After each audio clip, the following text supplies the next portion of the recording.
What is Industry 4.0 and how are companies adjusting to it? That is the topic of my conversation today with Philip Vervloesem. He is Senior Vice President of Sales and Marketing with OM Partners. Philip, welcome. Thank you. Please tell me, what is Industry 4.0?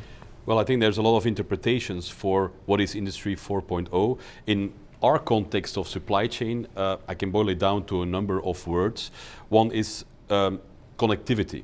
It's augmented connectivity where customers and suppliers want to be connected in a different way, have higher expectations of connecting between all of the nodes in the supply chain. That's key, and also have instant, readily access to analytics and to other parts of data as well. That's one.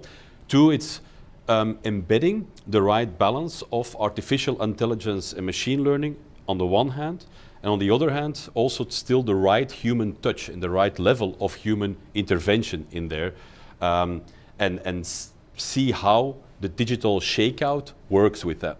Meaning that if you run a planning cycle, it can run already now autonomously, but on the other hand, you want the right level of human intervention to set the right KPIs, the right deviations, and evaluate as well. And that's going to be a challenge as well, because the talent pool is quite scarce, and especially the type of talent needed to run these analytics and to be more proactive about that. So people is really the biggest stumbling block or challenge to implementing Industry 4.0 fully, correct? I think people is a key element in it, to implement, to have the right roles also in projects and in supply chain as such. And on the other hand, the change management, the mentality change to be connected with what they want to see is key as well.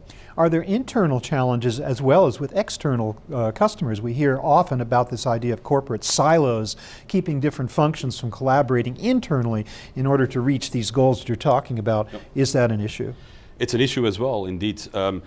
Technology can enable the communication between these different departments, but then there's still the change management involved as well. Leadership has an important function there, bringing everyone together and optimizing the use of those technology enablers in it. Mm-hmm. So, but you do need your external partners to sign in on this as well. They have to acquire a certain level of technology, or is it really not that big a deal for them to get into this collaborative mode with the companies pursuing 4.0 principles? No, it's quite key, and if you look at, I call it the entire hive or mesh or the ecosystem where everyone should work together.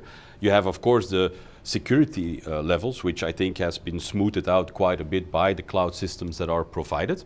But on the other hand, there's also the mental switch of let's say, being able and wanting to share data with suppliers of suppliers, and have them all connected, giving commitments, giving feedback in one cycle.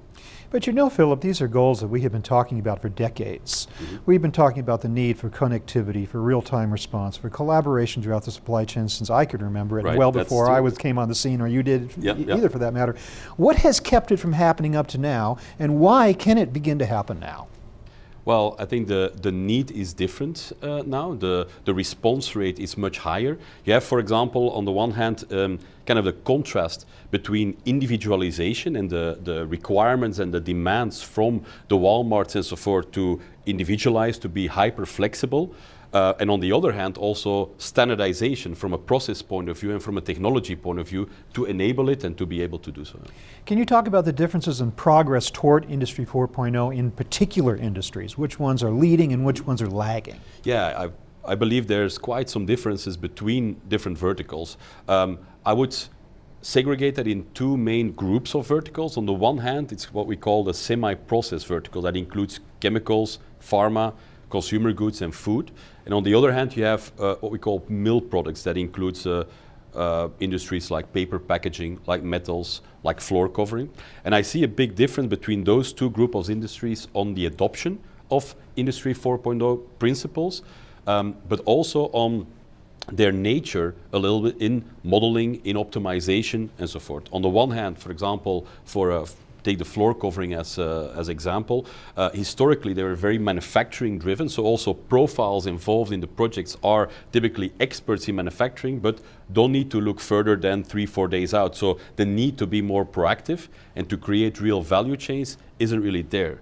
And it's in that sense a bit lagging behind, but getting there as well. Other industries like pharma and chemicals are a bit ahead of that, because historically the need was there to have global value chains already, and that visibility, that end visibility. And regulatory requirements in those industries also probably push them toward... and they have a huge impact on it, absolutely, right. yes. So paint me a picture, if you will, of how you see the landscape that we've been talking about here evolving between now and, say, 2030. If you look at the evolution of the landscape, I would say I come back a bit to the same dimensions. The people is a one key dimension, how they evolve in how they're using the systems, how they are, let's say, the digital leads of the cycle.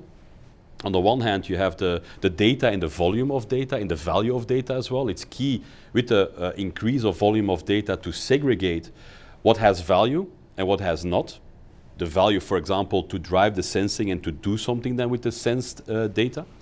And on the third pillar is really the technology that enables, through research, to embed more of the machine learning principles, both on the supply side and the demand side. Because we hear a lot on the demand side in the sensing and so forth, but supply guidance, response guidance is very key as well in it, to do something with those signals. Mm-hmm. So it's a pretty bright future up ahead, but there's still some progress to be made in terms of adoption, correct? Yeah, absolutely, yes. Yeah. Well, Philip, thank you so much for helping us to understand just what Industry 4.0 is and the progress being made toward that goal. Thanks so much for being with us today. You're very welcome, my pleasure. I've been speaking with Philip Vervloesem of OM Partners. Thank you very much for watching.